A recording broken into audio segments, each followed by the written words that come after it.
সিরিজে টিকে থাকতে ইংল্যান্ডের দরকার ছিল জয়, আর সেই ম্যাচে ব্যাট হাতে সামনে নেতৃত্ব দিলেন জো রুট। ভারতের বিপক্ষে 4 উইকেটের জয় তুলে নিয়ে সিরিজে 1-1 সমতায় ফিরেছে ইংল্যান্ড। চলুন মাত্র 2 মিনিটে জেনে নেওয়া যাক পুরো ম্যাচের গল্প। ভারত এই ইংল্যান্ডের মধ্যকার 3 ম্যাচের ওয়ানডে সিরিজের দ্বিতীয় ম্যাচ অনুষ্ঠিত হয় কার্ডিফের সোফিয়া গার্ডেন্সে। টসে জিতে প্রথমে বোলিং করার সিদ্ধান্ত নেয় ইংল্যান্ড, আর সেই সিদ্ধান্ত শুরু থেকেই সঠিক প্রমাণ করেন তাদের বোলাররা। ভারতের টপ অর্ডার দ্রুত ভেঙে পড়ে।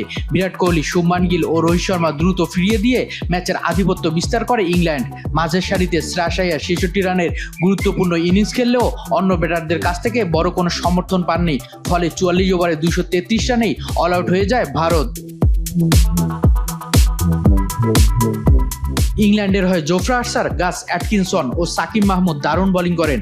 3 পেসার মিলে ভারতের ব্যাটিং লাইন আপকে চাপে রেখে গুরুত্বপূর্ণ উইকেট তুলে নেন।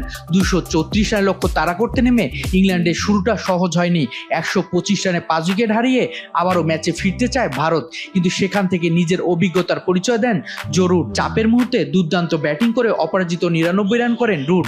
শতক না পেলেও তার ইনিংসে ইংল্যান্ডের জয়ের পথে নিয়ে যায়। শেষ দিকে গাস অ্যাটকিনসনের দ্রুত 23 রান ইংল্যান্ডের কাজ আরো সহজ করে দেয়।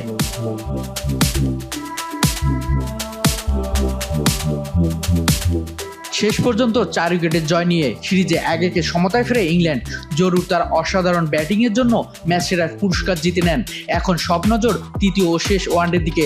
লর্ডসে অনুষ্ঠিত সেই ম্যাচে নির্ধারণ করবে সিরিজের চ্যাম্পিয়ন হবে কে, ভারত নাকি ইংল্যান্ড।